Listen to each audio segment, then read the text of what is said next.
Assalamualaikum warahmatullahi wabarakatuh. Alhamdulillah Rabbil Alamin.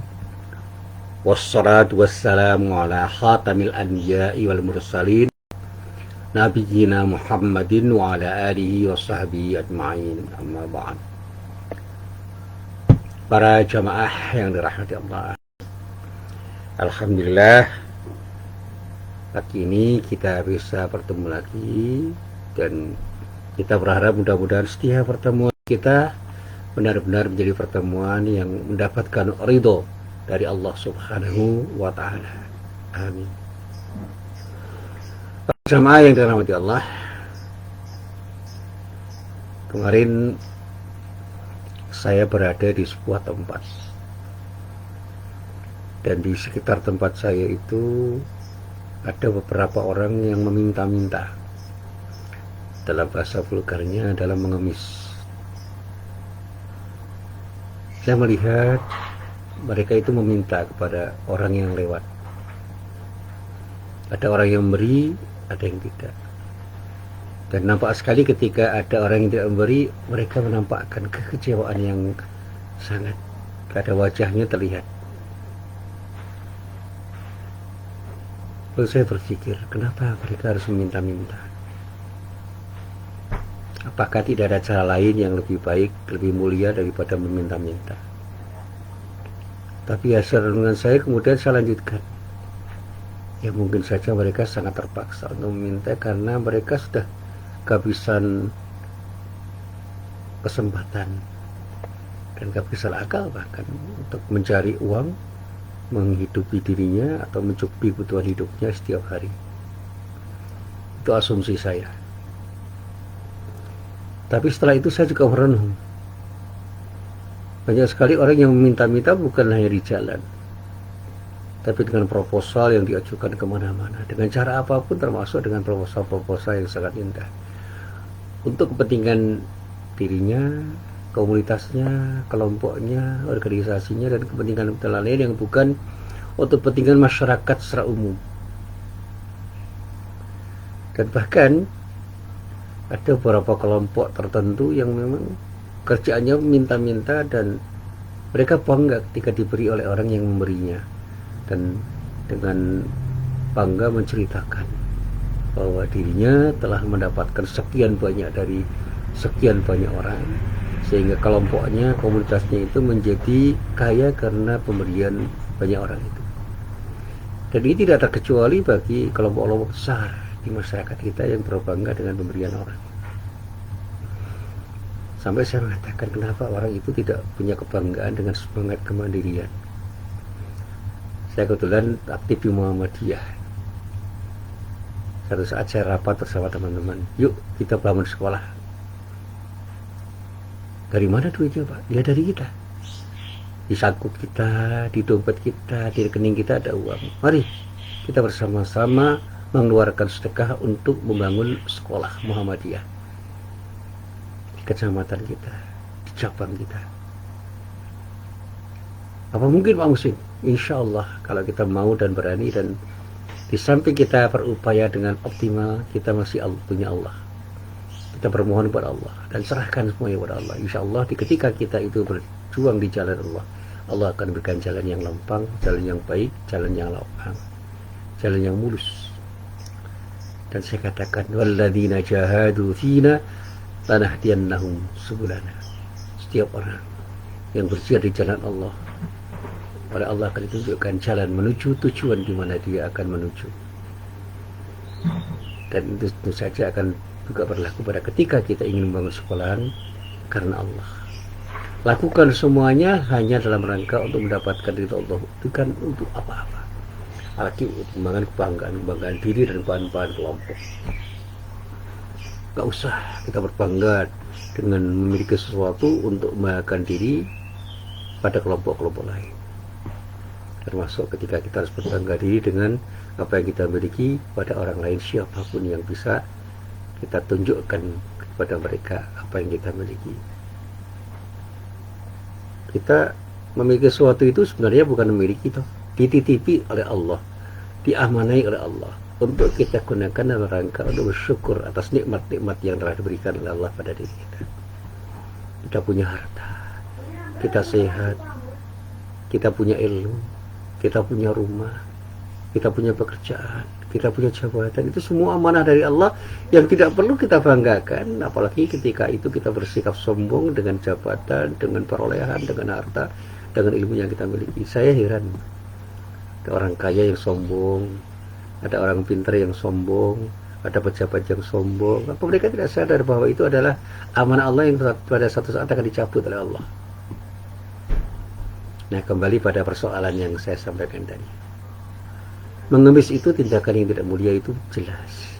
Tapi seringkali tindakan yang mulia yang harus dia pilih itu memang sulit untuk dia dapatkan, sehingga orang terpaksa mengemis. Sehingga saya mengatakan, kalau orang terpaksa mengemis, itu masih kita maklum. Tapi orang yang memaksa diri untuk mengemis dan tidak mau melakukan tindakan yang lebih mulia daripada mengemis, ini yang menurut saya tidak ideal, tidak seharusnya mereka lakukan. Nah, para jamaah yang dirahmati Allah, saya masih ingat sebuah ungkapan yang sederhana dari seorang presiden Amerika ke-16 yang bernama Abraham Lincoln. Dia mengatakan begini, beri aku 6 jam untuk menebang pohon, dan aku akan menghabiskan 4 jam pertama untuk mengasah kapak. Artinya apa? Ketika kita mau melakukan tindakan untuk mengerjakan sesuatu, kita harus menyiapkan diri dengan sebaik-baiknya agar waktu yang diberikan kepada diri kita untuk mengerjakan sesuatu itu bisa secara optimal kita gunakan dalam rangka mengerjakan pekerjaan itu secara optimal. Artinya kita harus mempersiapkan diri. Saya masih ingat itu, ketika saya belajar bahasa Inggris, saya ditanya oleh guru saya, namanya Pak Mulyono, Anda mau apa? Ya, mau belajar bahasa Inggris. Enggak, Anda mau bisa apa? Yang pertama, saya ingin bisa menulis, Pak. Dia tersenyum. Apa yang harus Anda lakukan kalau Anda ingin menulis? Nggak tahu, Pak. Dia katakan, kalau Anda ingin menulis dengan baik, banyaklah membaca. Jadi reading itu harus Anda lakukan sebelum Anda melakukan kegiatan writing. Reading before writing. Lakukan yang terbaik untuk membaca sampai pada saatnya Anda bisa menulis dengan baik. Anda bisa menulis 1 buku setelah Anda membaca 10 buku dengan baik dan benar, tentu saja. Dan ini yang harus Anda lakukan. Setelah itu Anda ingin apa? Saya katakan kepada Pak Mulyono waktu itu, saya ingin ngomong, Pak, bisa ngomong bahasa Inggris. Dia mengatakan, untuk bisa banyak bicara dan lancar berbicara, Anda harus banyak mendengar. Listening before speaking.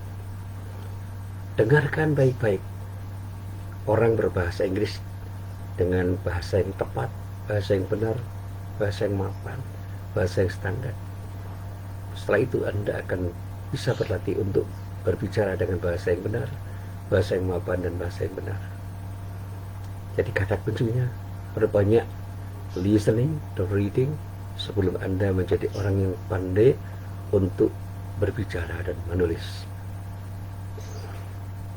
Nah, kata-kata Pak Mulyono saya renungkan, oh iya ya, kalau kita ini ingin menjadi orang hebat, kita harus mempersiapkan diri dengan persiapan yang hebat. Dan itu sikap ihsan yang harus kita miliki sebelum kita itu menjadi orang yang berhasil. Dan ini saya lakukan juga. Saya pernah ingin membaca kitab, dan kitab itu berbahasa Arab. Maka saya harus bisa berbahasa Arab. Saya harus banyak membaca sesuatu yang memungkinkan saya bisa membaca. Yang pertama, saya diminta oleh guru saya untuk belajar nahwu shorof. Yang kedua, saya diminta oleh guru saya untuk punya kamus bahasa Arab. Kita punya kamus bahasa Arab Indonesia, dan tidak pernah lelah untuk membaca kamus itu terkait dengan kosakata yang belum kita ketahui. Dia katakan pada saya, ketika pertama kali nanti Anda itu membaca dengan kemampuan membaca yang Anda miliki setelah Anda belajar nahwu sharaf, Anda mungkin akan membaca kamus itu berkali-kali. Membuka-buka kamus itu berkali-kali. Tetapi begitu Anda terus membaca dan membaca satu buku, maka lama-lama Anda tidak perlu membaca kamus karena semua kosakata yang ada di dalam buku itu sudah Anda mengerti, Anda kuasai, dan Anda pahami dengan baik. Demikian juga ketika saya bertanya kepada salah seorang penerjemah Al-Quran, salah satu anggota tim penerjemah Al-Quran. Saya bertanya, bagaimana Bapak bisa menerjemahkan Al-Quran? Dia katakan, saya bukan penerjemah yang baik, tapi saya belajar untuk menerjemah bersama teman-teman, bersama kelompok penerjemah yang lain. Pertama kali saya harus membaca kamus bahasa Arab standar untuk bisa menerjemahkan Al-Quran. Dan yang kedua, saya membaca kitab-kitab tafsir yang bisa saya pakai untuk membaca dan menerjemahkan Al-Quran itu dengan baik. Pertama kali saya harus membaca kamus bahasa Arab itu dan kitab-kitab tafsir itu berkali-kali. Tetapi lama-lama ketika saya harus menerjemahkan kembali ayat-ayat Al-Quran yang ada di dalam Al-Quran, saya tidak terlalu banyak membaca kamus bahasa Arab dan tidak terlalu banyak membaca kitab-kitab tafsir, karena apa yang saya terjemahkan itu ternyata banyak sekali pengulangan-pengulangan yang pernah pemahaman saya itu ada ketika saya menerjemahkan ayat-ayat sebelumnya. Sehingga 10 lembar pertama saya membaca Al-Quran dan menerjemahkannya, di 10 lembar berikutnya, 10 lembar berikutnya, 10 lembar berikutnya, saya semakin ringan untuk menerjemahkan Al-Quran. Dan dia katakan kepada diri saya, kalau Anda terbiasa untuk melakukan sesuatu, maka Anda akan dengan mudah melakukan sesuatu yang Anda lakukan, karena Anda sudah mahir melakukan sesuatu yang sudah terbiasa Anda lakukan. Nah, para jemaah yang dirahmati Allah, saya masih ingat betul dengan sebuah tulisan yang pernah saya kirim di majalah Suara Aisyah. Tulisan itu saya beri judul, Mengapa Harus Mengemis? Saya mulai tulisan itu dengan statement saya, dengan pernyataan saya bahwa budaya meminta dalam pengertian luas saat ini tengah menjadi tren atau kecenderungan masyarakat pada umumnya. Dan itu tidak kecuali pada umat Islam di belahan bumi manapun. Meminta diminta. Nah, budaya meminta itu adalah budaya yang oleh Rasulullah dikritik. Rasulullah pernah mengingatkan dengan peringatan umum. Beliau mengatakan di dalam sebuah hadis yang diriwayatkan oleh Imam Bukhari dan Imam Muslim dari sahabat Abdullah bin Umar radhiyallahu anhu. Abdullah bin Umar, semoga Allah meridhai keduanya, yaitu Abdullah dan Umar bin Khattab ayahnya. Untuk menceritakan bahwa Rasulullah itu pernah bersabda dengan sebuah sabdanya, al-yadul ulya khairun minal yadis sufla. Tangan di atas lebih baik daripada tangan di bawah. Wal yadul ulya al-munfiqah was sufla as-sailah. Tangan di atas adalah yang berinfak, yang memberi, dan tangan di bawah adalah yang meminta. Ini sabda Rasulullah yang mengatakan kepada kita, jadilah orang yang suka memberi dengan cara apapun Anda memberi, karena Anda punya sesuatu yang bisa Anda berikan. Itu lebih mulia, itu lebih baik, itu lebih utama, afdal.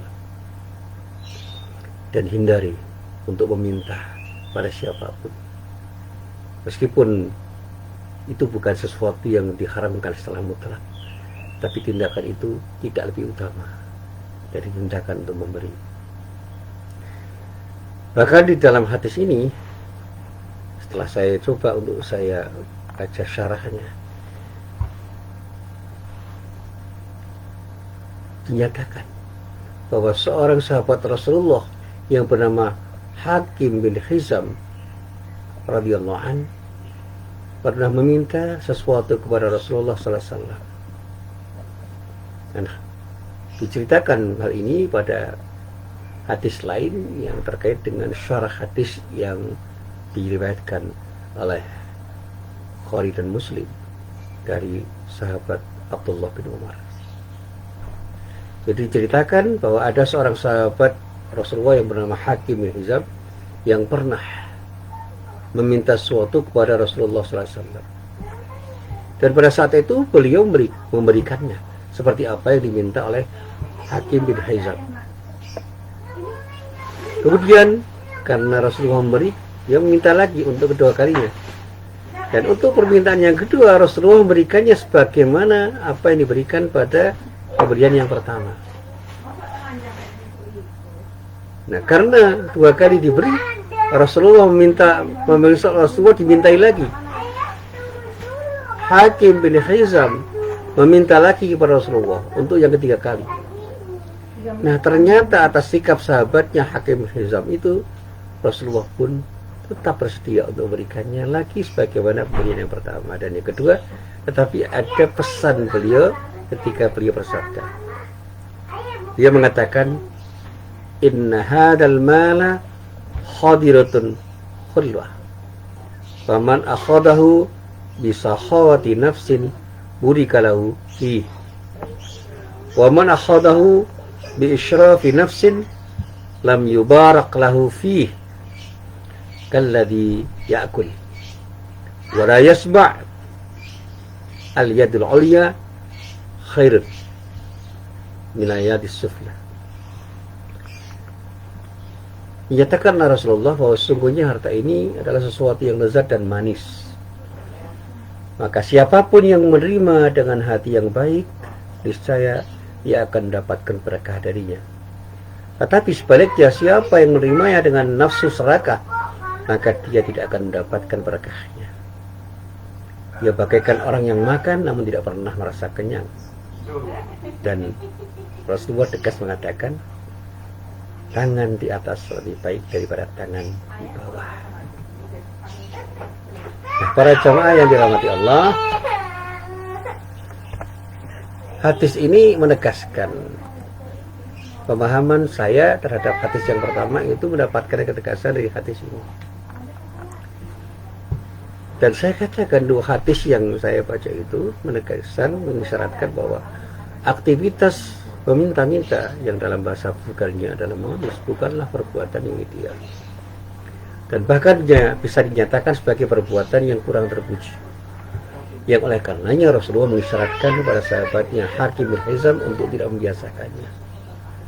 Tetapi siapapun dari kita yang diminta sesuatu oleh siapapun yang membutuhkan, sementara kita itu punya sesuatu yang sepantasnya kita berikan kepada orang yang minta kepada kita, maka kita harus bersikap positif untuk bersedia memberikannya sebagai sedekah yang sudah sepantasnya kita lakukan untuk setiap orang yang membutuhkannya. Para jamaah yang dirahmati Allah, untuk menjelaskan dan menegaskan tentang apa yang ingin saya sampaikan ini, saya ingin menjelaskan bahwa sedekah itu lebih utama. Dan tentang keutamaan sedekah itu tentu saja bisa kita simak dari cerita-cerita yang lain. Saya pernah menyimak kembali kisah Umar bin Khattab ketika menyikapi pemberian Rasulullah kepada beliau.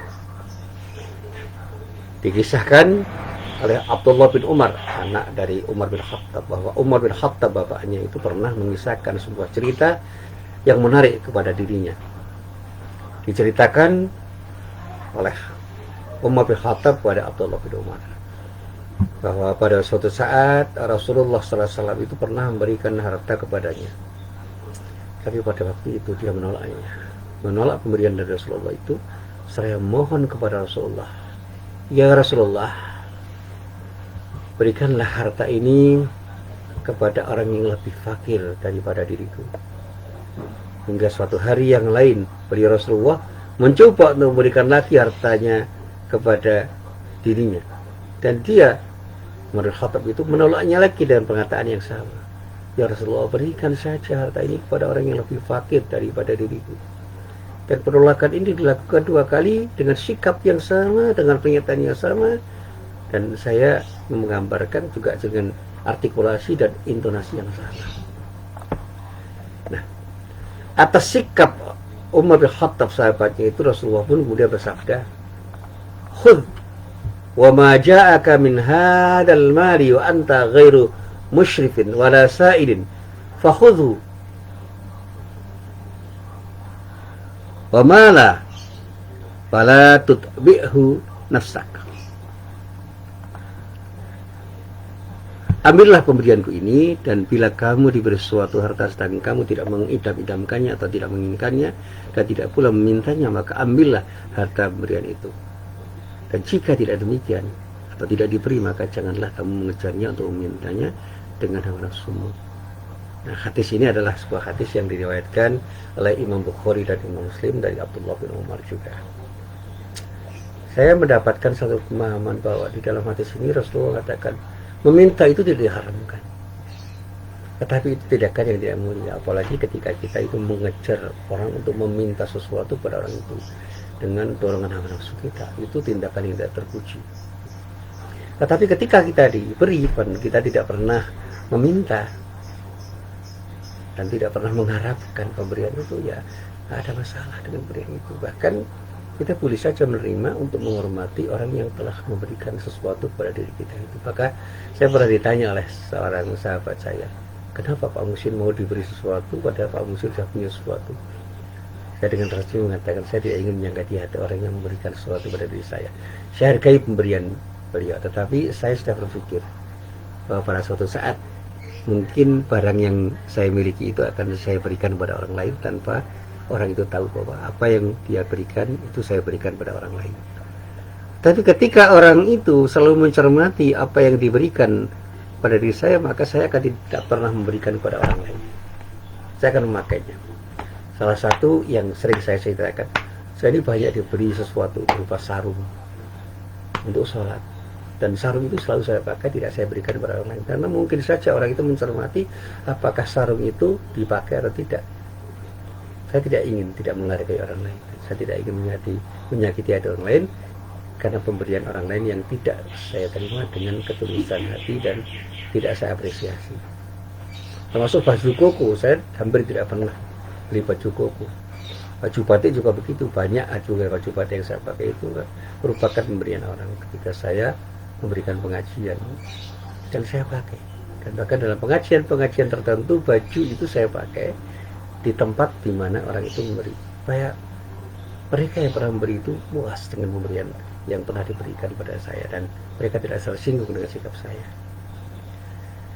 Nah, para jemaah yang dirahmati Allah, memang banyak lagi beberapa riwayat yang bisa saya ceritakan, tetapi dari beberapa riwayat yang pernah saya baca, dengan menggali ruh atau semangat hadis-hadis Rasulullah saja misalnya, kita bisa memahami bahwa Rasulullah itu sebenarnya tidak menginginkan atau dalam tanda kutip melarang kepada setiap orang Islam untuk meminta-minta pada siapapun, minta sedekah, minta sumbangan dari orang lain tanpa ada kebutuhan yang mendesak.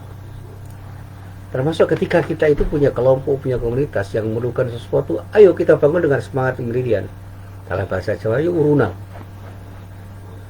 Karena perbuatan meminta-minta itu merupakan perbuatan yang sebenarnya menghinakan diri kita sendiri kepada orang lain dan menunjukkan adanya kecenderungan untuk memenuhi hawa nafsu.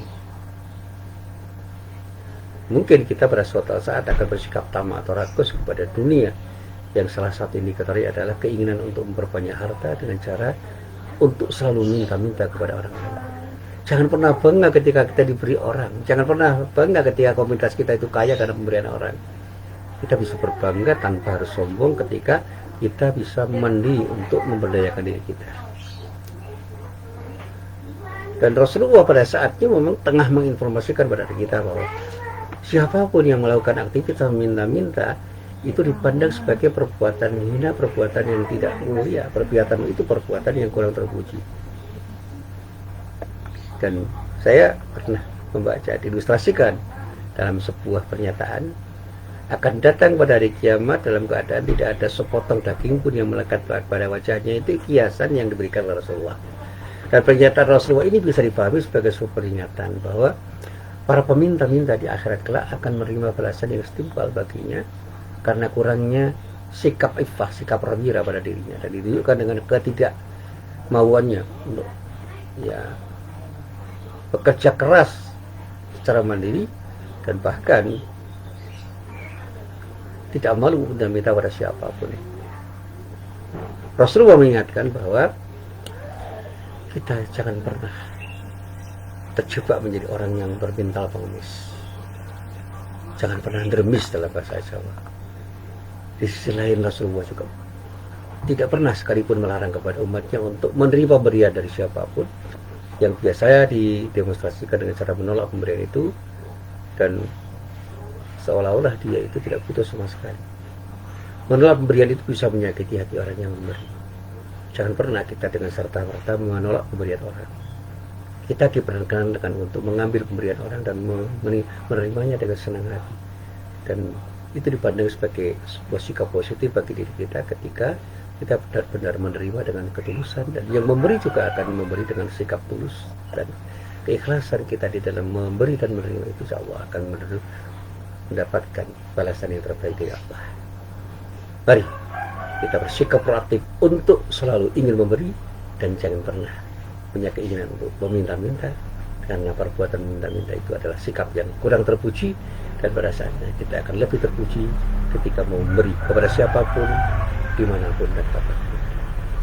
Inilah apa yang bisa saya berikan kepada para jamaah, termasuk di dalamnya ketika kita diberi peluang oleh siapapun, mari kita manfaatkan peluang itu untuk berbagi, dan pada saatnya kita akan mendapatkan yang terbaik dari Allah Subhanahu wa Ta'ala. Amin ya rabbal alamin. Assalamualaikum warahmatullahi wabarakatuh.